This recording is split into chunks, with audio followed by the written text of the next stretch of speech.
귀한 분들 만나 뵙게 돼서 너무 반갑습니다.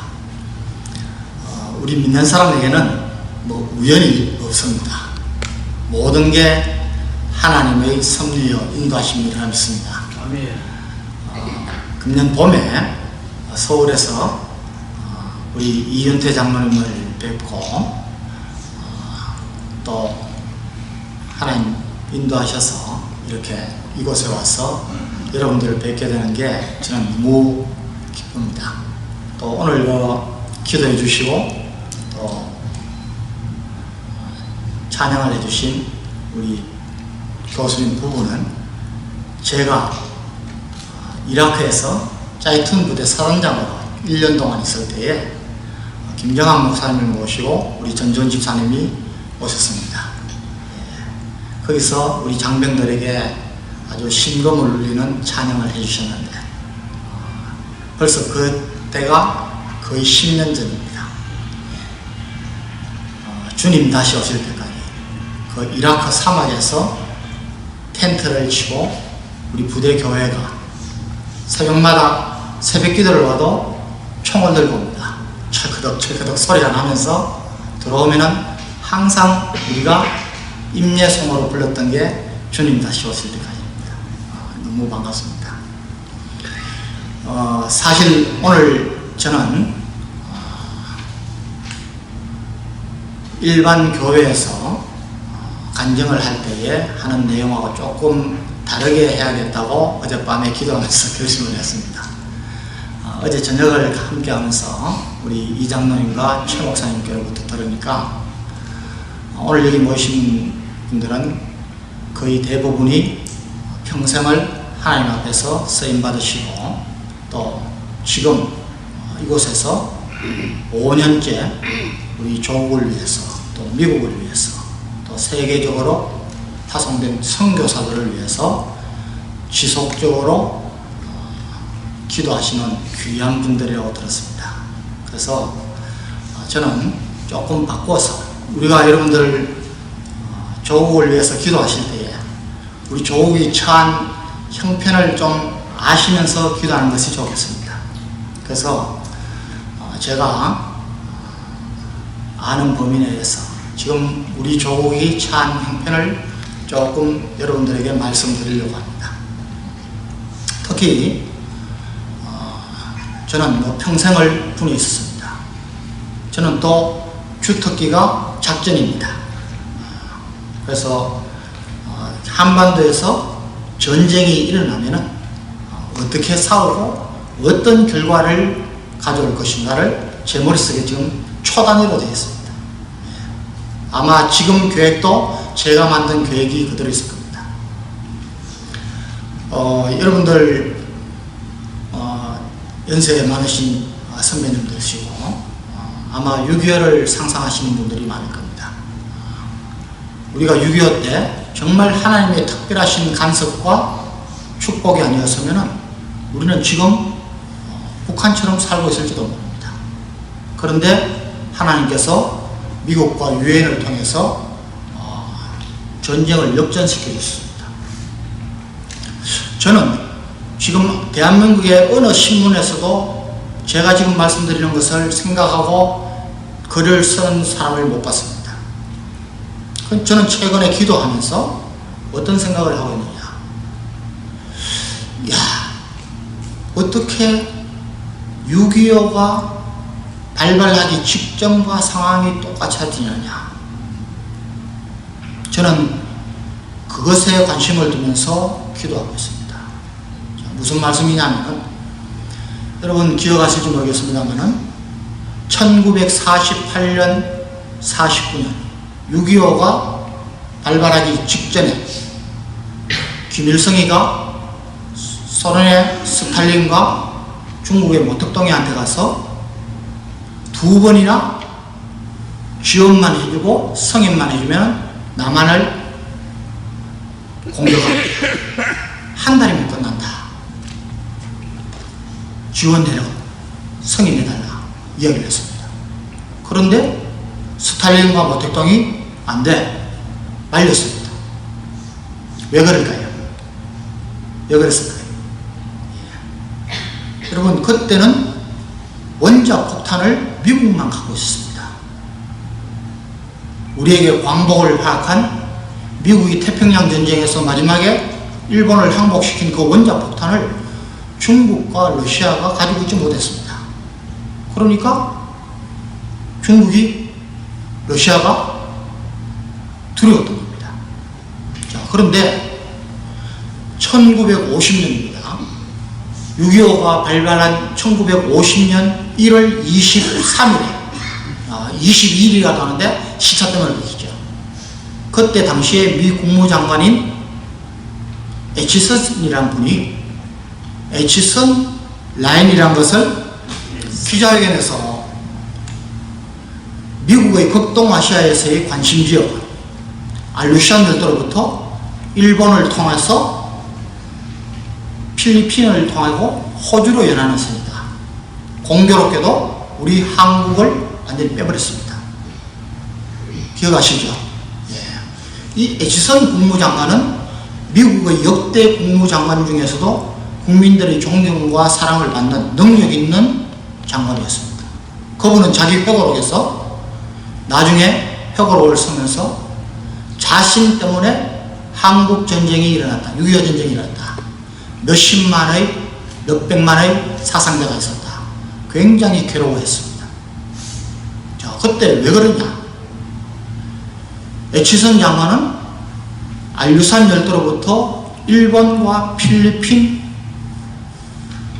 호주를 잇는 극동 지역에서의 미 방위선을 자신이 어떤 깊은 생각을 가지고 한 게 아니라는 겁니다. 그 한국의 가치를 그만큼 얕게 본 겁니다. 1월 23일 날 그 기자회견 발표를 본 김일성이는 바로 2월 3월에 모스크바와 국경을 방문해서 봐라. 미국은 2차 세계대전, 태평양 전쟁, 이제 전쟁은 신물이 난다. 국민들이 전쟁을 원하지 않는다. 우리가 한국을, 남한을 공격해도 미국은 개입하지 않을 것이다. 애치선 국무장관이 한국은 관심을 밖의 지역으로 했다. 그래서 모택동이와 스탈린이 오케이 승인을 했습니다. 불과 2, 3개월 준비를 해서 6월 25일 6.25가 발발한 겁니다. 자, 여러분, 저는 지금 우리 작금의 우리 조국을 보면서 그때 생각을 하고 있는 겁니다. 자, 지금은 여러분 어떻습니까? 여러분, 미국이 극동아시아에서 한국을 보는 눈이 어떻게 변했을까요? 자, 크게 두 가지가 달라져 있습니다. 여러분, 일본은요, 세계 2, 3위의 경제대국이자 군사강국입니다. 그런데 일본은 더 할 수 없을 만큼 미국과 동맹체제를 유지했습니다. 어떻게 우리가 보면은 비굴할 정도입니다. 예. 일본의 주일 미군이 육해공군이 가장 세계에서 강력하게 주둔하고 있습니다. 자, 6.25 때와 다른 점은 여러분, 대만 6.25 때는 대만이 장개석이 모택동이한테 패배해서 쫓겨나왔습니다. 아무 가치가 없습니다. 지금 여러분, 지금은요, 극동아시아에서 미국과 신경전을 쓰고 갈등을 일으킨 나라는 중국뿐입니다. 중국을 컨트롤하고 중국을 견제하는 데 있어서 대만은 꼭 필요한 나라입니다. 뿐만 아니라 대만은 외환보유고, 달러 보유고가 세계에서 순위 안에 들어가는 나라입니다. 여러분, 미국이요, 우리나라에는 팔지 않는 신무기들을 대만에는 팝니다. 그만큼 중요한 겁니다. 대만이 세계였습니다. 자, 필리핀 여러분들, 한때 1960년도에 우리나라보다 훨씬 더 잘 살고 잠재 성장력이 있다고 여겼던 필리핀이 반미운동이 일어나면서 양키 고보험해서 필리핀에서 미군들이 떠나고 나니까 지금 세계에서도 아시아에서도 가장 가난한 나라로 주장됐습니다. 근데 지금요, 필리핀에 가보면은 수백만 해군기지, 클라크 공군기지를 자기 돈으로 수리를 하고 미군들을 들어오라고 그랬습니다. 예. 자, 대만이 그렇게 중요성이 부각됐고 필리핀이 6.25 때보다는 훨씬 더 미국과 가깝게 지고 있습니다.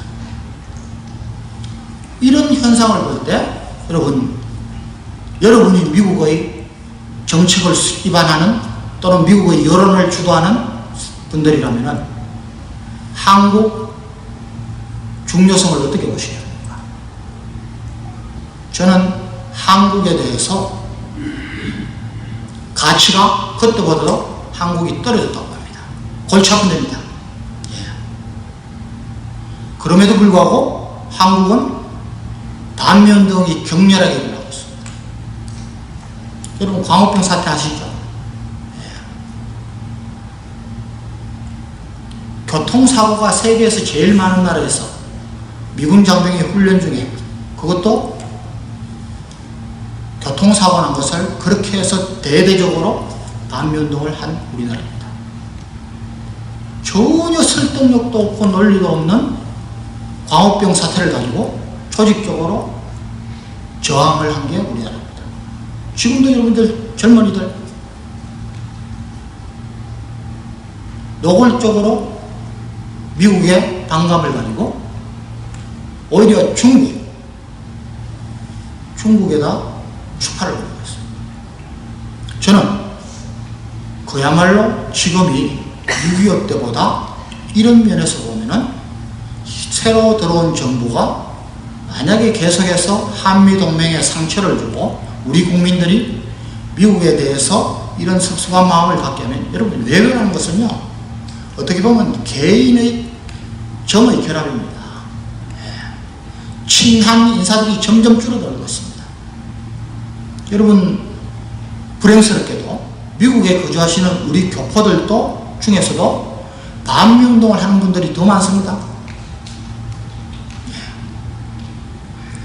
여러분 우리가 저는 뭐 학생들에게 군에 있을 때도 그렇지만은 전역하고 학생들한테 또는 대학원생들한테 세계사를 가르치고 할 때도 중국은 여러분 우리나라를 계속해서 수도 없이 괴롭혔던 나라입니다. 일본이 우리를 한 50년 괴롭혔다면 중국은 조선시대 때만 해도 400년 이상 우리를 속국으로 본 나라입니다. 여러분 우리 통일을 한 뒤에 남북이 통일된다 하더라도 한미동맹의 협상은요 여러분 우리가 중국을 당연할 수 없습니다. 중국은 지금 중국군의 3분의 1 이상이 두만강 압록강에 위치하고 있습니다. 마음만 먹으면 우리를 침공합니다. 우리는 여러분 한미동맹, 미일동맹이 없으면요 중국을 감당할 수가 없습니다. 13억 인구를 우리 7,500만이 어떻게 감당합니까? 군사적으로나 무엇을 하더라도 감당할 수 없습니다. 그런데도 이런 역사적 교훈을 모르고 현 정부들로서 여러 가지 우려할 사태가 일어나고 있습니다. 여러분 한미동맹이 우리 역사상 정말 유례 없이 70년 이상 6.25 전쟁 이후에 전쟁 없이 지난 역사는 우리 없습니다. 이만큼 경제 성장을 했습니다. 그것은 많은 요인이 있었지만은 한미동맹이라는 주한미군이라는 이런 엄청난 존재 가치가 있었기 때문에 전쟁을 벌이지 못하고 김일성, 김정일, 김정은이까지 오면서 전쟁을 벌이지 못하고 있습니다. 여러분 한번 여쭤보겠습니다. 지금 만약에 전쟁이 일어나면은 어떻게 될까요? 한국이 무조건 이긴다. 한번 생각해 보십시오. 한국이 무조건 이긴다. 없습니까? 북한이 무조건 이긴다. 한번 붙어봐야 한다. 대부분이 붙어봐야 한다니까. 제가 여러분 자신있게 얘기하는데 이제 북한이 우리나라를 남한을 6.25 때처럼 침범하고 공격 정면 남침할 능력이 없습니다. 현재 가지고 있는 군사력도 우리가 우위에 있습니다. 그리고 전쟁은 현재 군사력 가지고만 하는 게 아닙니다. 얼마나 전쟁을 오래 할 수 있느냐. 전쟁 죽으면, 사람이 죽으면은 병력을 보충해야 됩니다. 무기가 손상을 보면은 무기를 보충해야 됩니다. 탄약을 보충해야 됩니다. 돈이 있어야 됩니다. 북한은 어느 모로보나 우리를 남침할 능력을 상실했습니다. 여러분, 전쟁이 일어난다면은, 여러분, 길게 잡아야 한 달도 걸립니다. 우리가 무조건 이깁니다. 많은 요인이 있는데 그 중에 한 가지만 말씀드리면, 여러분 6.25 때 상상을 해보십시오. 우리가 6.25 때 남침받고 한 달 만에 어디까지 밀렸습니까? 낙동강연선까지 밀렸습니다. 몇 했을까요?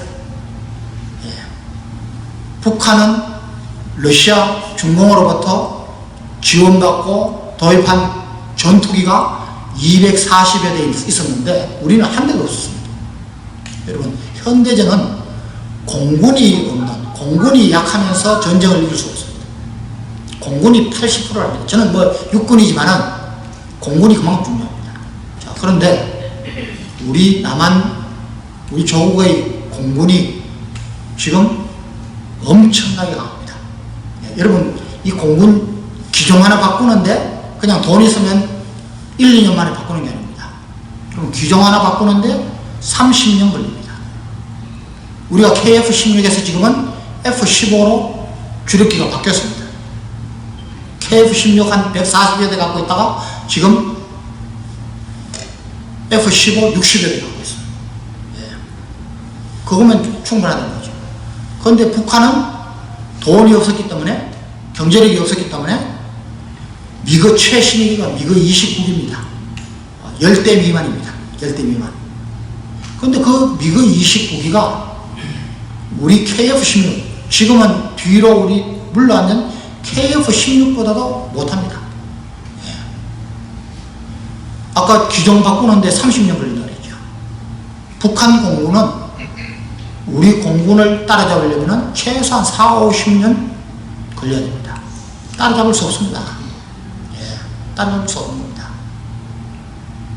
전쟁이 일어나면은 북한 공군기들은 우리 남한 영공에 한 대도 못 옵니다. 그리고 3일 내에 다 경멸됩니다.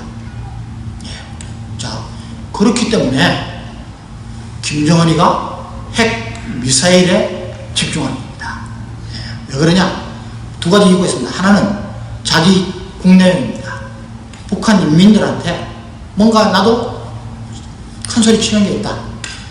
근데 그보다 더 중요한 것은요, 북한의 김정은이가 저거 핵을 놓지 못하고 미사일을 놓지 못하는 가장 큰 이유는 따지고 들어가면 주한미군 철수입니다. 그래도 주한미군이 철수하면은 그래도 전쟁을 해볼 수는 있다는 착각을 하고 있을지 모르겠습니다. 자, 여러분, 북한이 지금 가장 심혈을 기울이고 있는 것이 핵무기는 지금 10개 내지 20개 갖고 있다고 봅니다. 핵무기를 갖고 있으면 이것을 멀리 보내야 됩니다. 북한이 목표하는 것은 남한이 아닙니다. 미국입니다. 하와이, 괌, 미국 서부, 동부에 미사일을 날리기만 하면은 자기들이 멸망하려고 한 발만 날리면 최소한 몇백만의 희생자가 생기는데, 미국 보고, 자, 너희들 이렇게 너희 국민들이 희생을 당하면서도 한국 도와주겠느냐? 그 이야기입니다. 목적은 그거밖에 없습니다. 여러분, 미사일로 쏘는 것은 미국은요, 일본도 그렇습니다. 이스라엘도 그렇습니다. 3번에 걸쳐서 요격할 수 있도록 시스템이 다 되어 있습니다. 미사일로는 가다가 다 떨어집니다. 그러니까 지금 북한이 하려고 하는 것은 잠수함에서 발사하는 미사일을 개발하려고 합니다. 이거 몇 년 내에 할지 모르겠습니다. 잠수함이라면, 여러분, 잠수함은 굉장히 찾기가 힘듭니다. 그래서 전략무기라고 합니다. 하와이 앞까지, 캘리포니아 앞까지 와서 쏴버립니다. 그거 막기 힘듭니다. 그래서 그걸 고집하고 있는 겁니다. 여러분, 저는 우리 학생들한테 이야기할 때도 개인적으로 성공하려고 해도 5년 내지 10년 뒤를 볼 수 있는 통찰력을 가져야 그 사람이 성공한다. 여러분, 기업을 하려면 10년, 20년은 앞을 봐야 됩니다. 그래야 그 기업이 망하지 않습니다. 국가 지도자는 30년, 40년은 앞을 볼 줄 알아야 국가를 이끌고 갈 수 있습니다. 여러분, 우리 역대 대통령, 그런 분이 얼마나 있었다고 생각하십니까? 이건 제 개인의 의견입니다. 여러분이 동의하실 수도 동의하지 않으실 수도 있는데, 저는 이승만 대통령과 박정희 대통령 두 분 외에는 없었다고 봅니다. 여러분, 이승만 대통령, 여러분 역사를 공부하면요, 그 당시에 1945년 우리 48년 정부가 수립할 때 가만히 있었으면 무조건 우리는 공산주의가 됐습니다. 북한하고 똑같이 됐습니다. 우리 민족 지도자들이 다 사회주의 공산주의 분들이었어요. 벌써 북한은 체제를 잡아가고 있어. 그런데 이승만 대통령이 나타나서 자유민주주의를 건국기념으로 삼고, 더구나 그분은 신앙을 가진 분이었습니다. 여러분, 그분이 자유민주주의로 건국기념을 잡지 않았으면, 우리가 공산주의 됐으면 지금 한국은 없습니다. 예. 그리고 그분은 6.25를 거치면서 53년도 휴전이 되기 전에 미국과 싸웠어요. 한미동맹이라는 이 역사적인 작품을 만들어냅니다. 예. 여러분, 미국이요, 이승만 대통령이 얼마나 말을 호락호락하지 않습니까? 여러분, 혹시 최근에 그런 책을 보신 분이 있는지 모르지만은 에버 레디 작전이라고, 53년에 이거 이승만 대통령 말 잘 안 들으니까 제거하자, 이런 계획을 세웠습니다. 그런데 이승만 대통령이 극복을 했습니다. 그리고 휴전 절대 안 된다, 한미 동맹을 맺지 않으면 안 된다, 그것 때문에 방공 포로도 석방하고 해둔 겁니다. 미국이 손을 들었습니다. 그때 이승만 대통령이 이 한미 동맹이 체결됨으로 말미암아 우리 후손들이 몇십 년간 번영을 이룰 것이다, 그분이 예측대로. 여러분, 한미 동맹이 없었으면 우리나라에 벌써 전쟁이 몇 번 일어났습니다. 이런 경제 번영은 없습니다. 필리핀 같은 꼴이 됐습니다. 여러분, 박정희 대통령, 그분은 믿지 않는 분이지만, 제가 1970년대 생도 때에 경제개발 3차 계획을 하면서, 여러분, 아무것도 가진 적이 없는 우리가 조선업, 포항제철, 중화, 여기로 가야 됩니다. 그래서 여러분들 한일 협상해가지고 받은 돈으로 다른 동남아 국가들도 다 일본한테 돈 받았습니다. 그거 가지고 백화점 짓고 배불리 먹을 때, 여러분, 그것으로 포항제철을 만들었습니다. 조선을 만들었습니다. 그 박 대통령 때문에 우리가 80년도, 90년도, 2000년도까지를 산 겁니다. 불과 100몇십 불 하던 국민소득에서 16,000불까지 올랐습니다. 이거는 세계 역사상 없어요. 그 다음 대통령들은 그런 해안을 못 가졌습니다. 그러니까 그 역할을 기업들이 한 겁니다. 여러분, 삼성현대가 국가가 어젠데를 못 내니까 삼성현대가 이제는 전자 분야로 가야겠다. 여러분, 삼성, 현대, LG 그 기업들 때문에 우리가 2010년대를 살아가고 있는 겁니다.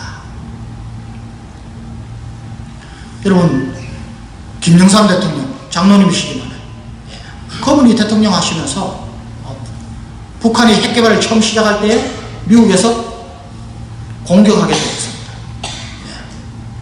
그런데 동족이 동맹보다 강하다고 하면서 못하겠습니다. 지금 고스란히 그 피해를 이제 우리가 위협에 시달리거든요. 불과 5년을 못 봤습니다. 그 뒤에 김대중 노무현 정권 북한에다가 핵개발을 하고 바쳤습니다. 그럼 기억나십니까? 김대중 대통령은 북한은 핵을 가질 능력도 의지도 없다 그랬습니다. 채 몇 년도 안 돼가지고 핵개발을 했습니다. 이거 나중에 우리 거 된다, 우리 민족 거 된다, 이런 후설을 했습니다. 자, 여러분, 우리 기도를 하는 스님들, 저도 뭐 평생 기도합니다. 이번에 대통령 선거를 앞두고 촛불 세력과 태극기 세력이 맞부딪혔을 때 저희들은 이렇게 기도했습니다. 여러분, 예레미야 5장 1절 보시면요, 너희는 예루살렘 거리를 빨리 다니며 왕래하며 정의를 행하여 진리를 구하는 자를 한 사람이라도 찾아라.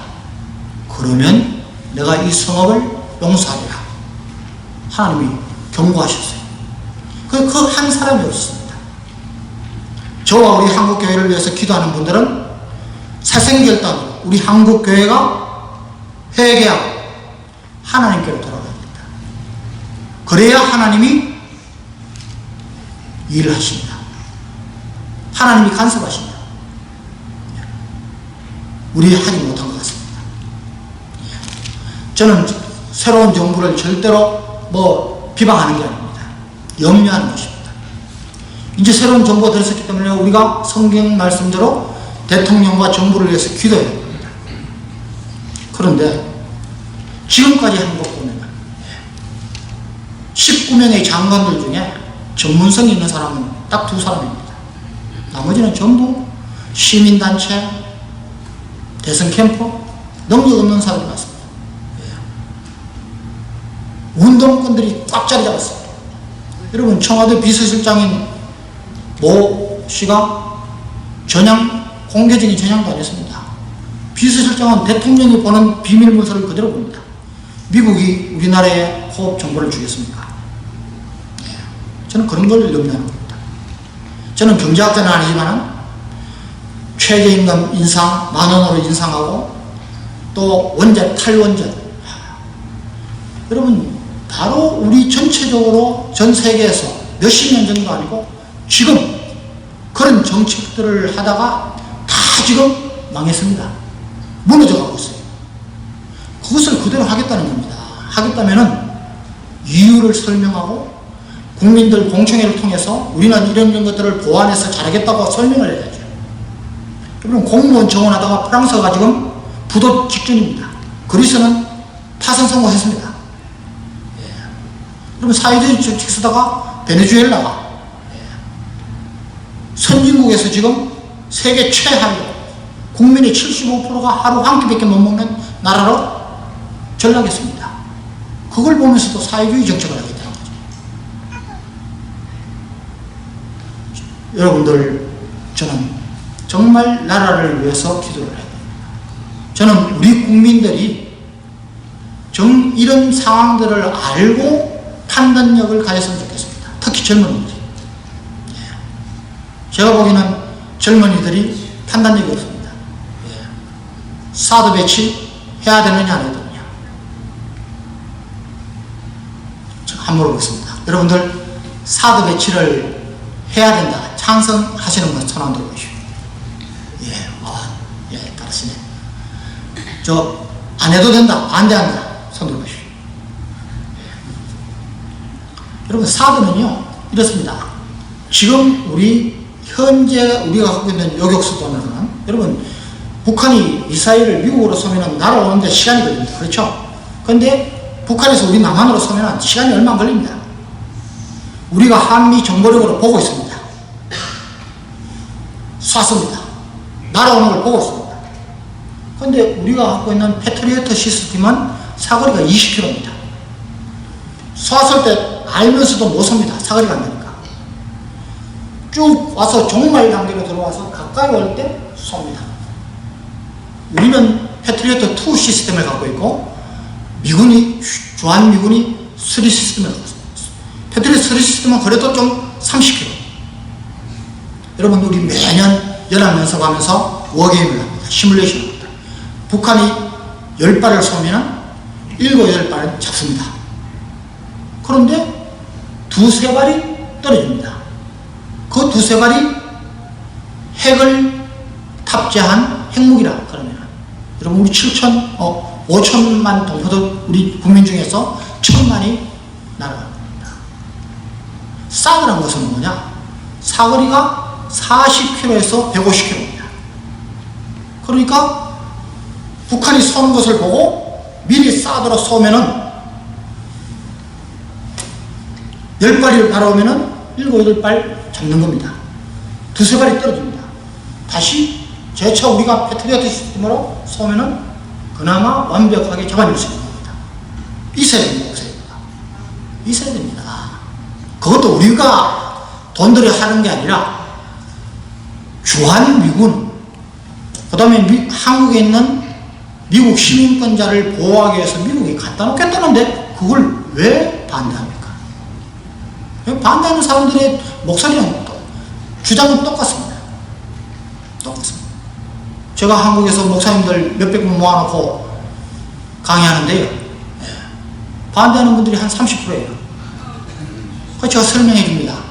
이렇게 하는데 어떻게 생각해요? 그 30%는 절대 생각을 바꾸지 않습니다. 그래서 제가 나한테 그러면 설명을 해봐라. 왜 반대하는지 논리적으로 나를 설득시켜봐라.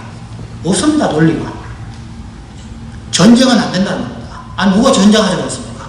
예? 전쟁을 일으키는 사람이 누군데? 민족 간의 평화적으로 해결해야 된다.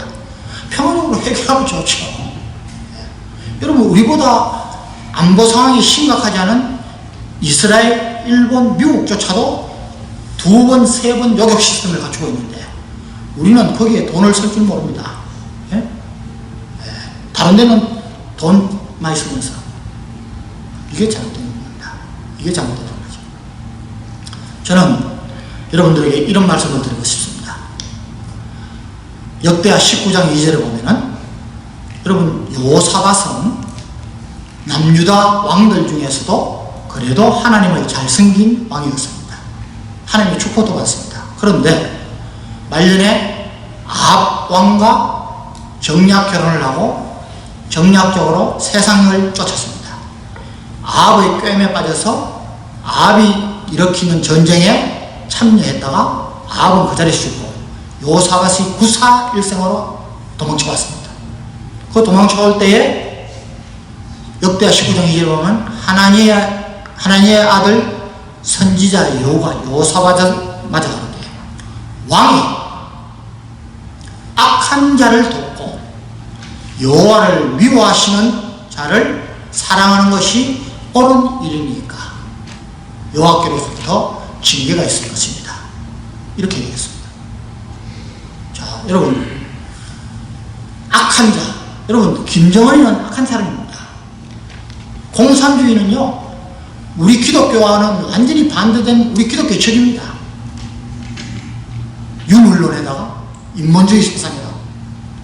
그런데 결과적으로 그 사람들을 도와주는 결과를 갖고 오고 그 사람들을 사랑합니다.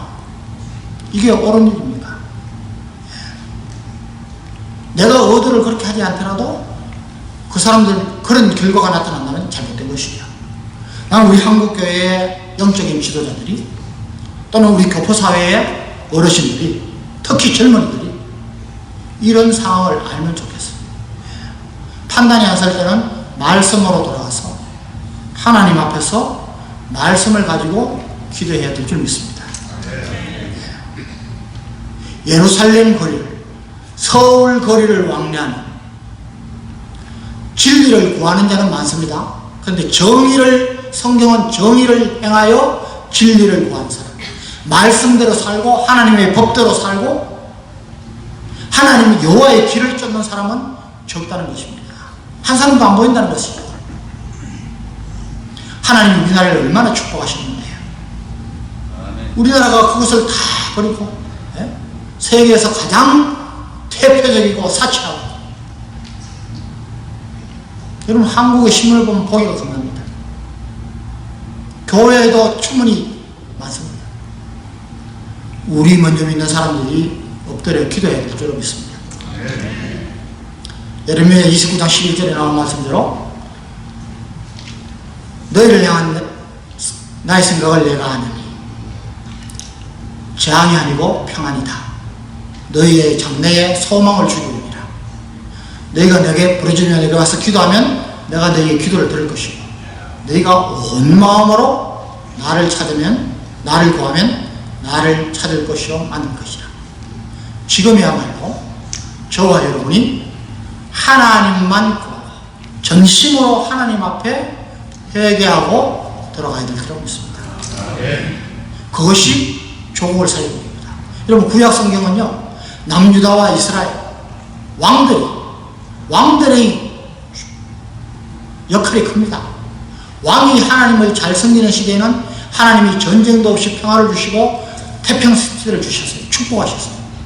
왕이 하나님 앞에 잘못 설 때에 하나님이 징계수단으로 전쟁을 사용하신 것을 우리는 구약 성경을 보면 합니다.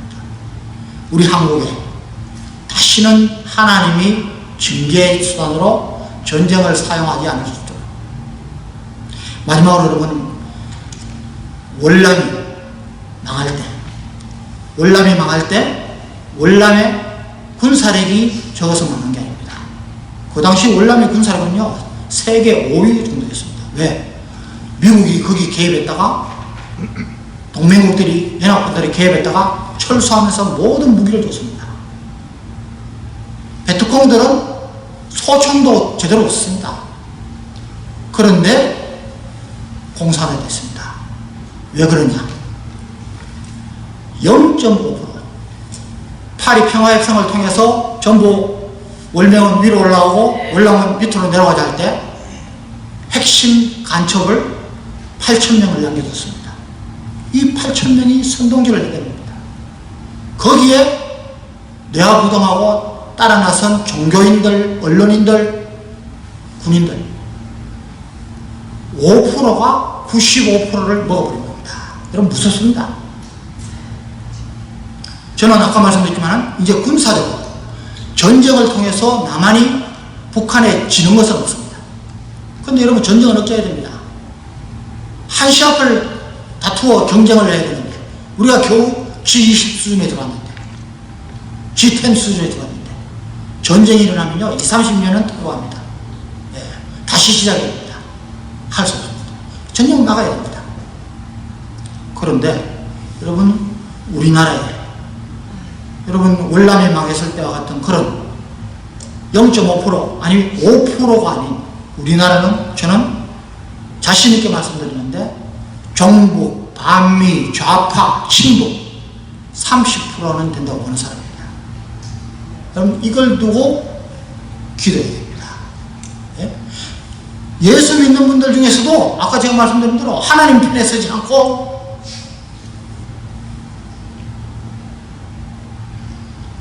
이거 바꿔야 됩니다. 이거 배워야 됩니다. 그러지 않으면 그냥 나갑니다.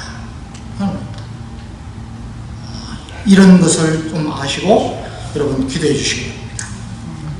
지금부터는 좀 본래 오늘 주제로 돌아가서 좀 말씀을 드리겠습니다.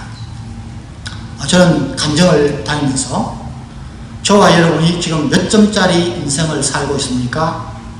많이 질문을 합니다.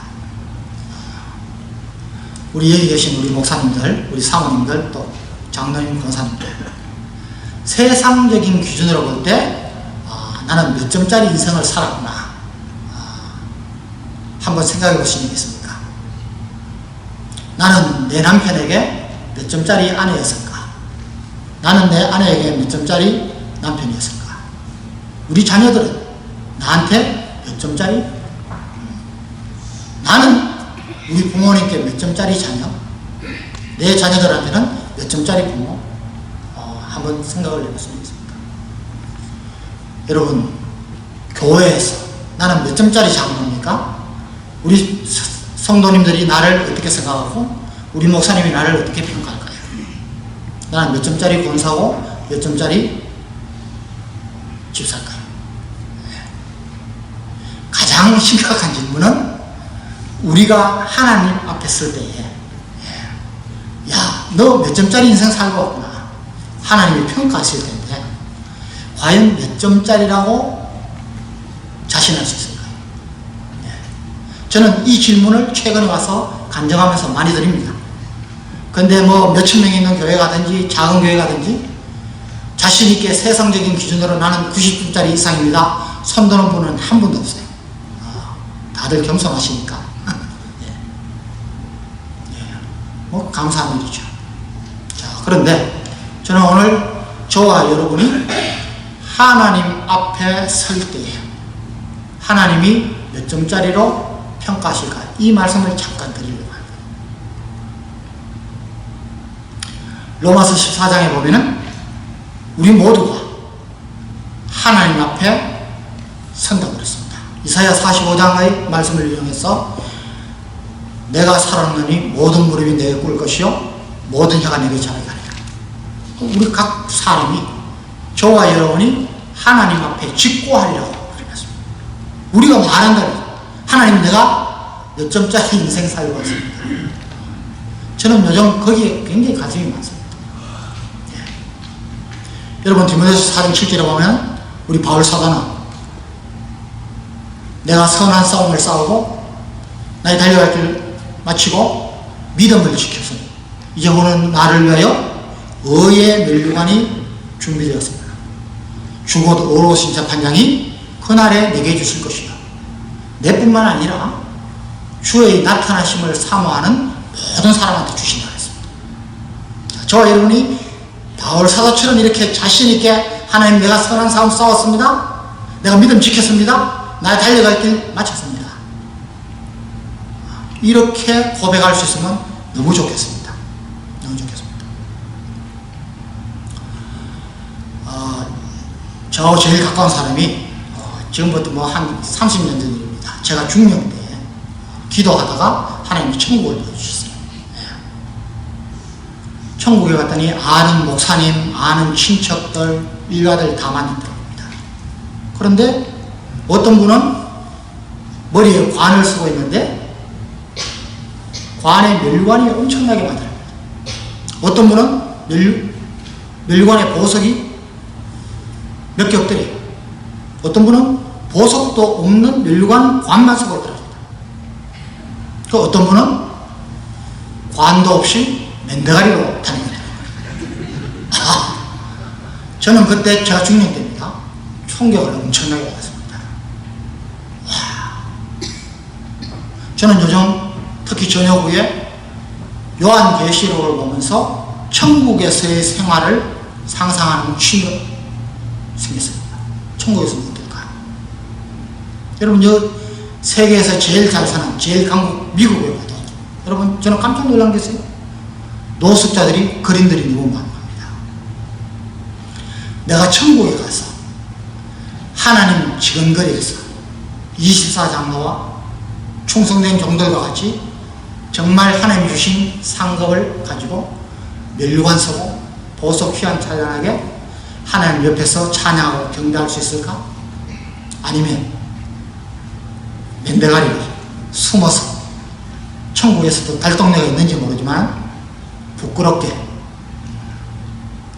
여러분 계시록 22장 12절에 보면 보라, 내가 속히 오리니 내가 줄 상이 내게 있어 모든 사람에게 행한 대로 일한 대로 갚아주리라, 이 말씀이죠. 계시록 2장 10절에는 서머나 교회에 말씀하실 때에 죽도록 충성해라. 네가 죽도록 충성하면 내가 생명의 관을 네게 주리라. 여러분, 다니엘서 12장 3절에 보면은 많은 사람을 옳은 대로 인도한 자는 별과 같이 비치리라. 저는 성경 말씀을 상상하면서 하나님이 주시는 상급이 분명히 있을 것이다, 이렇게 믿는 사람입니다. 저와 여러분이 예수 믿고 구원은 아무 공로 없이, 내가 한 일 없이 하나님의 은혜로 선물로 받았지만은 하나님의 상급은 하나님이 일한 사람에게 일한 만큼 주신다고 믿습니다. 마태복음 20장에 나오는 달란트 비유가 그렇고 열처녀 비유가 그렇고 누가복음 19장에 나오는 열문화 비유가 그렇습니다. 저는 그것을 믿는 사람입니다. 그래서 저는 아까 여러분께 말씀드렸지만 세상적인 기준으로 볼 때도 저는 정말 90점짜리 이상의 인생을 살고 있다고 저는 감히 말씀드릴 수 있습니다. 하나님 너무 축복하셨어요. 너무 축복 많이 했어요. 한 번도 저를 실망시킨 적이 없어요. 제가 호스타는 안 되지만 전 될 줄 알았어요. 그런데 우연도 아니죠. 제가 일찍 전역을 하게 됐습니다. 백령도에 가서 집사람하고 가서 기도를 했습니다. 그때 하나님이 저한테 주신 응답이, 그래, 너는 세상에서는 별 3개밖에 못 달았지만 나머지 별 하나는 지금부터 나한테 잘했어, 나한테 인정받아서 내가 주는 별을 하나 더 달아라. 저는 그렇게 느꼈습니다. 그래서 저는 전역하면서부터 숱한 공직제의가 와도 노합니다. 그리고 하나님께 점수 딸 일만 찾아서 하려고 노력하고 있습니다. 학생들은 제가 심지어 불교대학에도 제가 교수를 멀리까지 갔습니다. 왜? 그래도 전도할 기회가 있을까 싶었습니다. 저를 필요로 하는 교회 가서 믿음생활 시시하게 하고 그런 분들한테 가서 믿음생활 잘해야 된다. 좀 목소리를 들었습니다. 자, 여러분, 우리 주님이 언제쯤 오실까요? 주님이 오실 날이 가까웠다 생각되시면 손들어 보십시오. 뭐 수준이 확실히 높습니다. 여러분, 마태복음 24장 14절을 보면 이 천국 복음이 모든 종족에게 전거되기 위하여 온 세상에 전파되리니 그제야 끝이 오리라. 이거 누구 말씀입니까? 예수님 말씀이시죠? 예수님 십자가에 못 박히시기 직전에 제자들이 말세의 징조를 모르니까 온 세상에 모든 종족한테 복음이 전파됩니다. 여러분, 복음을 받아들이면이 아닙니다. 전파하면은 내가 오겠다. 예수님 말씀입니다. 자, 이 말씀에 빗대어서 한번 상황을 보면, 여러분, 1990년에 필리핀에 있는 로잔이라는 곳에서 세계 선교대회가 열렸습니다. 거기에서 루이스 부시라는 목사님이 처음으로, 선교 역사상 처음으로 전 세계에 종족이 몇 개 종족이 있는데 지금 몇 개 종족까지 복음이 들어갔다 발표를 했습니다. 혹시 이 내용을 알고 계신 분 있습니까? 이 루이스 부시 목사님은 지금 21세기 세계 선교운동본부 총재시고 세계 선교 변혁 운동 대표입니다.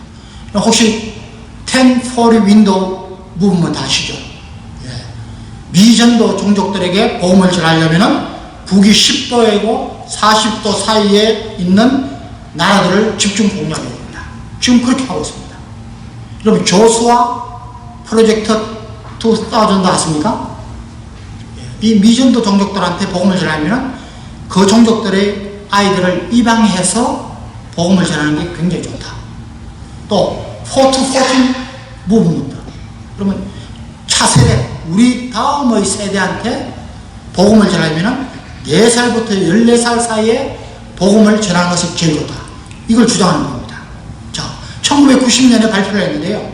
전 세계에 종족이 몇 개 종족 있을 것 같습니까? 우리 병 목사님 아십니까? 24,000여 종족이 있습니다. 이 종족이라는 것은 자기 말을 가지고, 자기 글을 가지고, 자기 문화를 가지고 살아가는 사람입니다. 자, 그런데 그때 1990년 당시에 전 세계 24,000여 종족 가운데 딱 절반이 12,000여 종족한테 복음이 들어갔다고 발표를 했습니다. 여러분, 주후라고 그러죠.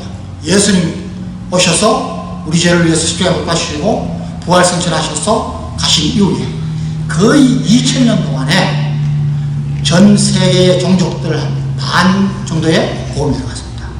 자, 그런데요, 지금부터 놀라셔야 됩니다.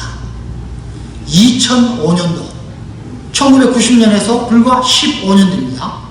2005년도에 제가 일사단장으로 취임을 했습니다. 크리스마스가 돼가지고 교회에서 우리 장병들한테 좀 이야기를 하려고 자료를 찾아서 한국의 세계 선교 본부 뭐 이런 교단에서 발표하는 것을 봤더니요, 저는 깜짝 놀랐습니다.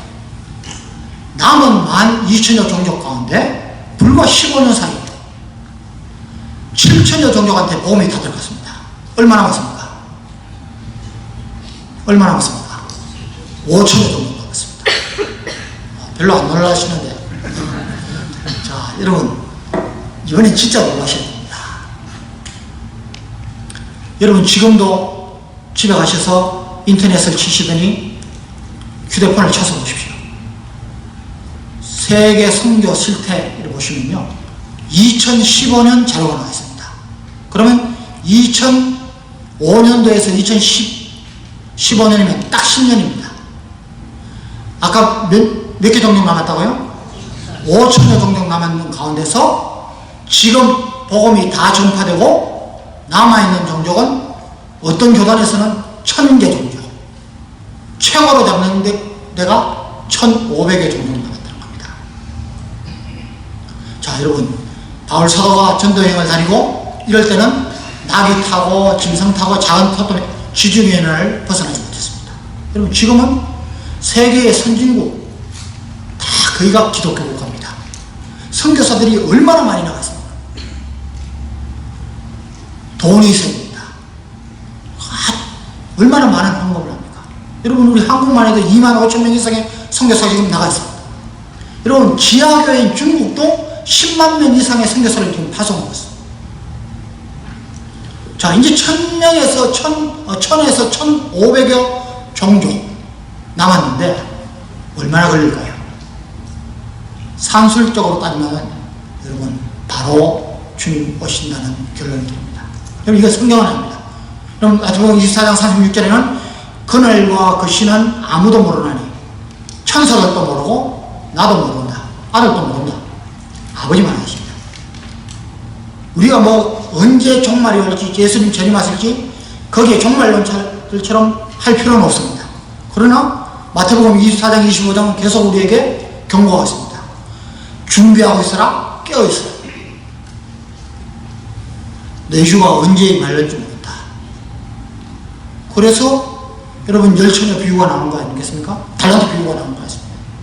저는 오늘 여러분들한테 저와 여러분이 정말 살아있을 동안에 예수님이 오실지도 모른다는 거룩한 절박감을 좀 가지고 살면 좋겠다는 것입니다. 예. 아까 처음에 말씀드렸죠. 지금까지 90점짜리 이상의 세상적인 기준을 가지고 명예도 가지고 돈도 가지고 존경도 받고 이렇게 지냈다면은 그거 감사한 일이죠. 그러나 내가 하늘나라의 상급에 대해서 자신있게 말할 수 없다면은 당장 지금부터라도 삶의 우선순위를 바꾸고 하나님께 올인할 수 있는 저와 여러분 되시기를 바랍니다.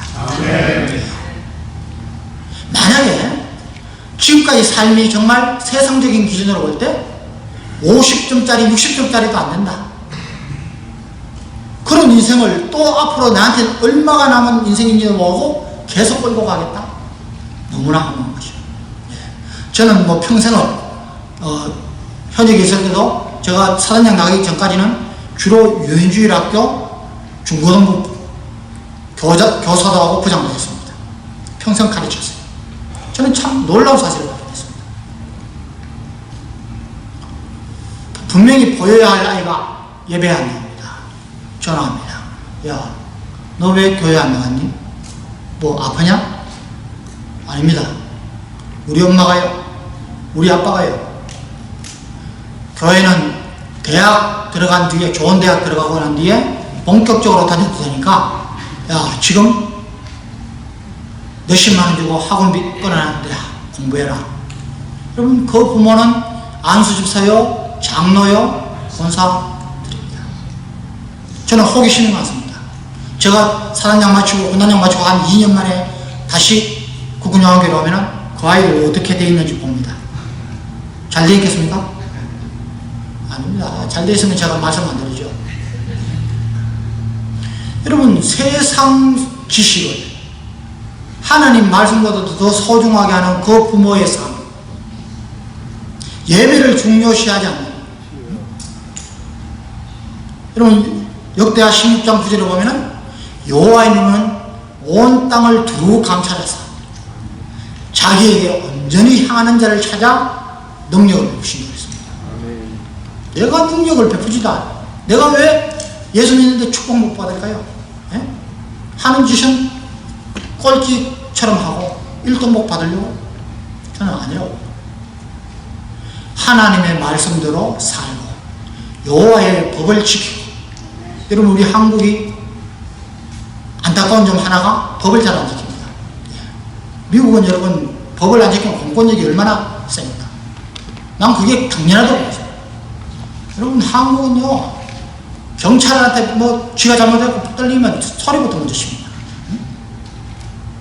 아니, 성주의 시민단체가 무슨 권한으로 군차량이 사들을 배치하려고 들어가는데 검문합니까?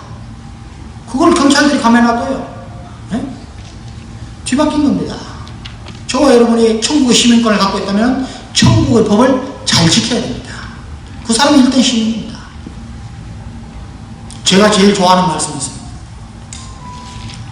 신명기 8장 2절부터 보면요, 2절부터 6절까지 너희 하나님 여호와께서 이 40년 동안에 내게 광야길을 걷게 하신 것을 기억해라.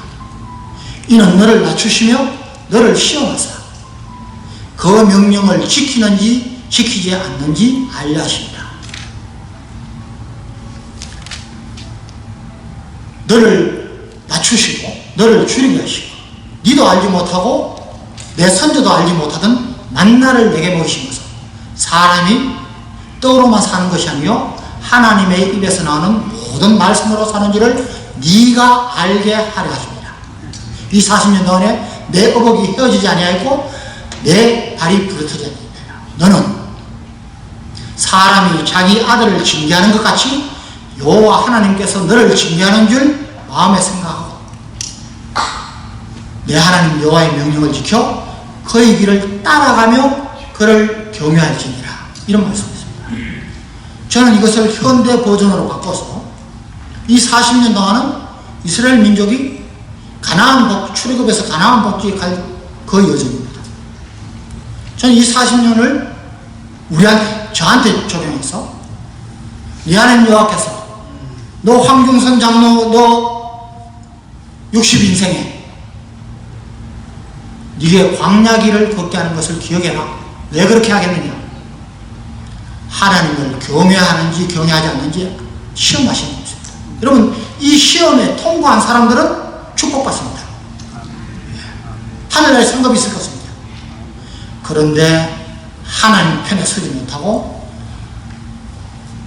선택할 때마다 세상 편에 서는요, 그 사람은 결국은 여러분 너무나 우리 목사님들이 아시지만 우리 신명기 28장에 보면 1절부터 14절이 순종해서 받을 복이라면 15절부터 68절 3배가 넘는 것이 내가 순종하지 않을 때 하나님께 어떤 징계를 받느냐. 우리 하나님은 저는 엄위하신 하나님, 사랑의 하나님이시지만 엄위하신 하나님이라고 했습니다.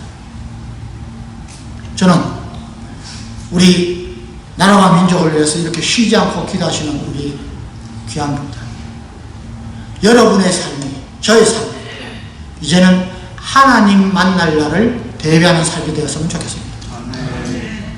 지금까지의 삶이 어떻다 하더라도 앞으로 또 저와 여러분뿐만 아니라 우리 자녀들이, 우리 후손들이 하나님 보시기에 우동생의 삶을 살면 좋겠습니다.